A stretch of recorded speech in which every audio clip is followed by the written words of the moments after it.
اسی طرح میرے عزیزو چند باتیں جو ہمارے ساتھ ہو رہی ہیں، جھوٹ بولنا۔ حضور پاک صلی اللہ تعالیٰ علیہ وسلم کے پاس ایک صحابی آئے، انہوں نے کہا یا رسول اللہ صلی اللہ علیہ وسلم، میں گھر بنانے کا کام کرتا ہوں، جس کو آپ مستری کہتے ہیں، معمار، میرا کیا ہوگا قیامت کے دن؟ حضور صلی اللہ علیہ وسلم نے فرمایا تو ابراہیم علیہ السلام کے ساتھ اٹھایا جائے گا۔ ایک صحابی آئے، انہوں نے کہا میں کپڑے سلتا ہوں، درزی ہوں، میرا کیا ہوگا؟ نبی پاک صلی اللہ تعالیٰ علیہ وسلم نے فرمایا تو حضرت ادریس علیہ السلام کے ساتھ اٹھایا جائے گا۔ ایک صحابی آئے، انہوں نے کہا کہ میں لوہے کا کام کرتا ہوں، حضور نے فرمایا تو حضرت داؤد علیہ السلام کے ساتھ اٹھایا جائے گا۔ جس کا جو پیشہ تھا اور جو نبی کا پیشہ تھا، حضور نے ان کے ساتھ اٹھائے جانے کی بشارت دی۔ ایک صحابی نے کہا کہ یا رسول اللہ صلی اللہ علیہ وسلم، میں تجارت کرتا ہوں، میرا کیا ہوگا؟ حضور پاک صلی اللہ تعالیٰ علیہ وسلم فرماتے ہیں اگر تو دو چیزوں کی پابندی کرتا ہے، جھوٹی قسم نہیں کھاتا اور جھوٹ نہیں بولتا، تو قیامت کے دن میرے ساتھ اٹھایا جائے گا۔ تجارت میں یہ دو چیزیں لوگ آج یہی زیادہ کرتے ہیں، جھوٹ بولنا اور جھوٹی قسم کھانا، اور سامنے والے کے کم عقل ہونے کو دیکھ کر کے اس کا استعمال کر لینا۔ لوگ اس انتظار میں رہتے ہیں کہ ایسا گاہک آئے، ایسا گراہک آئے جس کو معلومات کم ہو تو اسے جلدی ٹوپی پہنا دیا جائے، جس کو خرید و فروخت کا تجربہ نہ ہو اس کو جیسے تیسے بیچ کر کے ختم کر دیا جائے۔ لوگ تو ایسے گراہک کے انتظار میں رہتے ہیں۔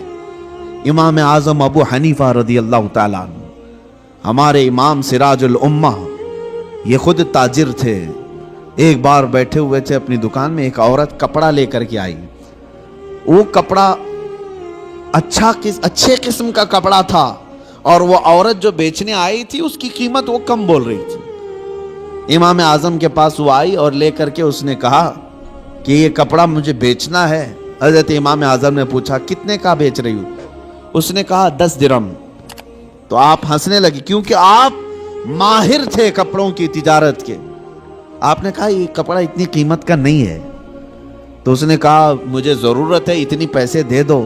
امام اعظم نے کہا نہیں، میں یہ نہیں کہہ رہا کہ یہ زیادہ ہے، بلکہ تو قیمت کم لگا رہی ہے، کپڑا زیادہ قیمت کا ہے۔ تو اس عورت نے کہا اچھا قیمت کم میں نے لگائی ہے تو میں بڑھا کے بولتی ہوں، آپ بڑھا کر کے دے دیجئے، 50 درہم میں لے لیجئے۔ سیدھے بڑھا دیا۔ امام اعظم نے کہا نہیں، ابھی کم بول رہی ہے تو قیمت اس کی، اس کپڑے کی۔ اس نے کہا 100 درہم۔ امام اعظم نے کہا کپڑا اس سے بھی زیادہ کا ہے، یہ کپڑا اس سے بھی زیادہ قیمت کا ہے۔ اس خاتون نے 3 بار قیمت بڑھائی۔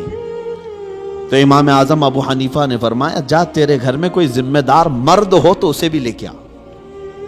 یہ تجارت کے معاملات، یہ نہیں کہ کوئی بھولا بھالا آیا ہے تو اسے ٹوپی پہنا کے بھیج دیا جائے۔ 10 درہم میں خرید لیتے، وہ کپڑا تو 400 درہم کا تھا۔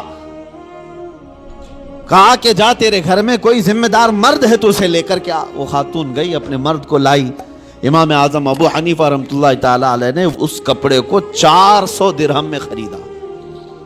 کہا کہ پھر بھی میں نفع میں ہوں۔ فرماتے ہیں کہ میں جو بیچوں گا اس پر مجھے نفع آئے گا، لیکن میں یہ نہیں چاہتا تھا کہ سامنے والے کو اس کپڑے کی قیمت کا اندازہ نہیں تو میں اس کو پوری طرح سے ڈبا دوں۔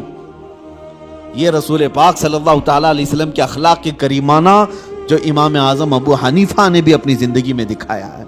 اور ایک بات، ایک عورت اور آئی۔ عورتوں کو کچھ معاملات میں بہت معلوم ہے اور کچھ معاملات میں کچھ نہیں معلوم ہے۔ وہ کبھی کبھار مارکیٹ میں صرف اسی لیے جاتی ہیں کہ گراتی رہیں یا اٹھاتی رہیں۔ بہرحال ایک خاتون آئی اور اس نے کہا امام اعظم ابو حنیفہ رحمۃ اللہ تعالیٰ علیہ کے پاس ایک کپڑا تھا ریشم کا، اور اس عورت کے پاس کچھ ہی پیسے تھے۔ اس عورت نے کہا میں ایک غریب عورت ہوں، مجھے آپ ایک کپڑا ایسا بیچو جس میں آپ نفع مت لینا مجھ سے۔ وہ کہا جاتا ہے نا مدل مل جائے، یہاں تو سب ہر کوئی یہی دعویٰ کرتا ہے جتنے کا پڑا ہے اتنے کا بیچ رہا ہوں آپ کو، پھر دکان کیوں کھول کے بیٹھا ہے؟ ہر کوئی یہی کہتا ہے کہ مجھے جتنے کا پڑا ہے اتنے میں دے رہا ہوں آپ کو۔ امام اعظم ابو حنیفہ رحمۃ اللہ تعالی علیہ کے پاس عورت آئی، کہا ایک کپڑا مجھے دیجئے، اس پر آپ نفع مجھ سے مت کمائیے، باقی سب سے نفع تو لیتے ہی۔ تو امام اعظم نے کپڑا اٹھایا اور کہا لے لے اس چیز کو۔ تھان تھی، کہا کتنے؟ کہا 4 درہم۔ اس عورت نے کہا مجھ بڑھیا کا مذاق مت اڑائیے، وہ کپڑا جو ہے قیمتی تھا۔ امام اعظم ابو حنیفہ فرمانے 4 درہم۔ کہا میں سچ بول رہا ہوں، 4 درہم میں لے لے۔ وہ خاتون کہتی ہے ایسا کیسے ہو سکتا ہے اتنے کم قیمت کا؟ امام اعظم ابو حنیفہ رحمۃ اللہ علیہ فرماتے ہیں میں نے اس کے ساتھ ایک اور کپڑا خریدا تھا، یعنی جب میں اس کپڑے کو دکان میں لایا تھا 2 تھان تھے میرے پاس، اور 1 تھان بیچ کر کے میں نے پورا نفع لے لیا۔ اب یہ کپڑا صرف مجھے 4 درہم کا پڑتا ہے، تھا وہ 100 درہم کا۔ لیکن امام اعظم ابو حنیفہ فرماتے میں نے دوسرے والے اس کے ساتھ لائے ہوئے کپڑے میں اپنا نفع اور خرید و فروخت جتنے میں ہوئی تھی سب میں نے وصول کر لیا ایک کپڑے میں۔ اب یہ کپڑا مجھے صرف 4 درہم کا پڑتا ہے، تو چاہے تو لے لے۔ 4 درہم میں اس عورت کو کپڑا دے دیا۔ کون کرتا ہے آج کے معاملات؟ کون کرتا ہے؟ یہاں غریبوں کا خون چوس لیا جاتا ہے، ان کے معاملات کو ختم کر دیا جاتا ہے۔ عزیزان گرامی وقار، جب تک یہ احساس تمہارا بیدار رہے کہ مجھے اگر دھوکہ اگر میں دوں گا تو اللہ شاہد ہے، اللہ دیکھ رہا ہے، ہر چیز وہ تمہاری قیامت کے دن لائے گا۔ فَمَن يَعْمَلْ مِثْقَالَ ذَرَّةٍ خَيْرًا يَرَهُ وَمَن يَعْمَلْ مِثْقَالَ ذَرَّةٍ شَرًّا يَرَهُ۔ تم میں جو رائی کے دانے کے برابر نیکی کرے گا اللہ اسے بھی دکھائے گا، اور رائی کے دانے کے برابر جو برائی کرے گا اللہ وہ بھی تمہیں دکھائے گا۔ اس لیے معاملات میں پکے ہو جاؤ۔ لوگوں کو ٹھگنا، لوگوں کو بیوقوف بنانا، لوگوں کو کا استحصال کرنا یہ نہیں ہے کہ تجارت تمہارے لیے حلال نہیں، نفع رکھو لیکن جھوٹ مت بولو۔ مثال کے طور پر ایک گھڑی ہم نے خریدی، میں نے 100 روپے کی خریدی ہے، اب مجھے بیچنا ہے 150 روپے میں یا 200 روپے میں۔ 150 روپے کی میں قیمت لگایا تھا، 50 روپے فائدہ تھا ہمارا، اور جب آپ خریدنے کے لیے آئے تو ظاہر سی بات ہے نیگوسیشن تو چلتا ہی ہے۔ آپ آتے ہی اس کی قیمت کم کرانے لگے، تو آپ جب قیمت کم کرانے لگے تو سیدھے آپ نے کہا مجھے 120 میں دو، اور ہم نے کہا اتنے میں تو مجھے پڑی بھی نہیں ہے، جبکہ ہمیں پتا ہے یہ گھڑی 100 روپے کی ہے اور اس نے صرف 30 روپے کم کرایا تھا۔ ٹھیک ہے مجھے نہیں دینا تھا 30 روپے کم کر کے، نہ دیتا، لیکن یہ تو نہیں کہتا کہ مجھے پڑی ہی نہیں ہے، بلکہ اس سامنے والے کو اتنا کہہ دیتا کہ نہیں اتنے میں مجھے کوئی دینا نہیں ہے، آپ کو اتنے کم قیمت میں آپ کو بیچ نہیں سکتا۔ یہ چیزیں کہہ سکتے ہو، لیکن یہ کہنا کہ اتنے میں خریدا ہی نہیں، جھوٹ بولا، اور اس جھوٹ بول کر کے اس سامنے والے کو بیچا تو وہ قیمت پوری تمہارے لیے حرام ہی رہی۔ حرام لقمے اس طرح سے بھی گھر میں آتے ہیں۔ اگر آپ کو نہیں دینا ہے تو سیدھے صاف یہ کہہ دیتے کہ مجھے اتنے کم میں نہیں بیچنا ہے، سامنے والے کی مرضی ہے، لینا چاہے تو لے، نہ تو جائے۔ یا اگر آپ تجارت کے اصول جانتے ہیں اس کو جانے نہیں دینا چاہتے تو بیچ کی کوئی ریٹ پر آپ طے کر لیں، لیکن جھوٹ بول کر کے نہیں۔ تمہاری زبان پر کوئی جھوٹ آنے نہ پائے، اور جب اس طرح کی تجارت کرو گے، ہر حلال کھاؤ گے، تمہاری عبادات میں بھی برکت ہوگی، تمہاری دعائیں بھی اللہ کی بارگاہ میں بار اجابت سے ٹکرائیں گی۔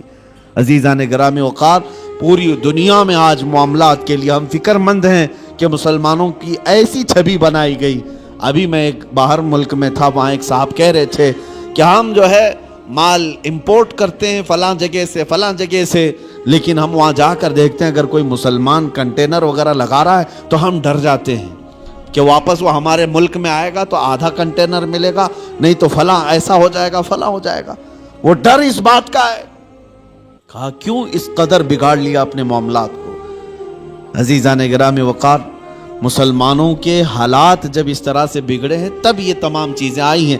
قوت فکر و عمل پہلے فنا ہوتی ہے جب کسی قوم کی شوکت پہ زوال آتا ہے، جب کسی قوم کی شوکت پہ زوال آتا ہے۔ آج جو زوال کے اسباب ہیں تم خود مصطفیٰ کریم صلی اللہ تعالیٰ علیہ وسلم کے ان اچھے اسلوب کو چھوڑ دیے، وہ نقوش پا جو میرے آقا کے پوری دنیا کے لیے آئیڈیل تھے، چھوڑ دیے۔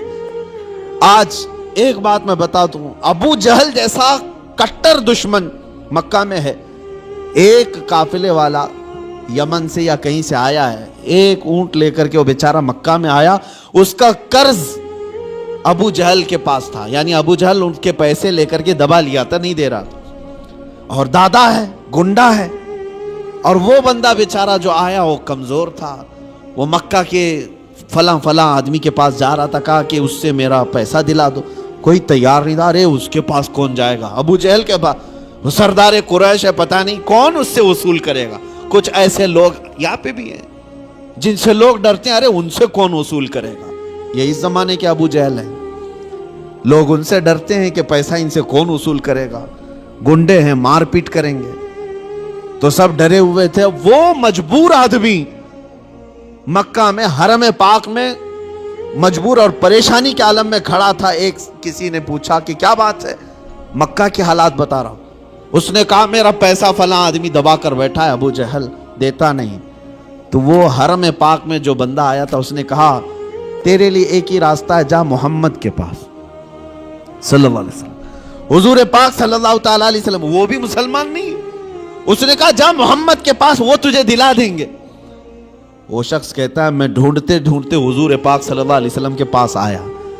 یہ حضور پاک صلی اللہ تعالی علیہ وسلم کے حالات اس وقت, کیا آپ بہت بڑے پیسے والے تھے؟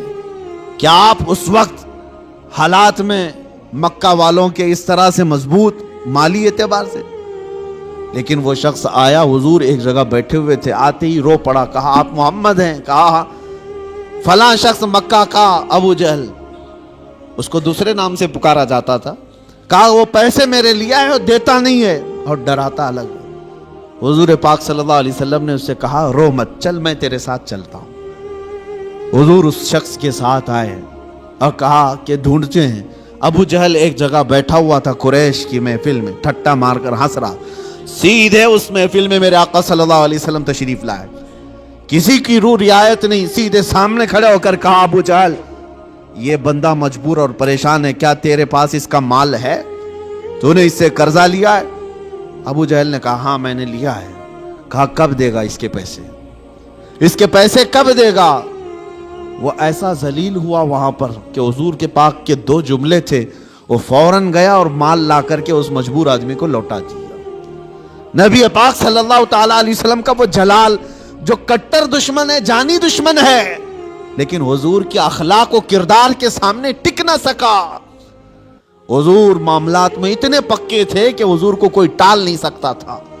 کہ اگر ابو جہل کے لیے حضور صلی اللہ علیہ وسلم نے یہ کہہ دیا کہ تو معاملات میں خراب ہے اور اس کے پیسے نہیں دیتا, تو پورے عرب میں اس کی بدنامی تھی اور وہ اپنی بدنامی نہیں چاہتا تھا. لایا, مال دے دیا. یہاں پر سے یہ پتا چلتا ہے خود میرے آقا صلی اللہ تعالی علیہ وسلم نے اپنے معاملات بھی صحیح رکھے اور کسی دوسرے کو ظلم ہوتے ہوئے بھی دیکھنا پسند نہیں فرمایا. یہ ہونے چاہیے ہمارے معاملات کہ ہم کسی کو ٹھگتے ہوئے بھی نہ دیکھیں. اگر کوئی بیوقوف بن رہا ہے تو اس کا ہاتھ پکڑے اٹھائیں, کہا تو نقصان اٹھائے گا, تو نقصان اٹھائے گا. یہ مومنوں کے جب تک ہمارے معاملات صحیح نہ ہوں گے آپ کس رحمت کے انتظار میں ہیں؟ اللہ کریم ہم سب کو ہمارے عبادات میں اور ہمارے معاملات میں پختگی عطا فرمائے. مولا کریم ہمیں سچی امانت داری اور دیانت داری عطا فرمائے. حضور پاک کے نقش قدم پر چلنے کی توفیق عطا فرمائے. وآخر دعوانا ان الحمدللہ رب العالمین.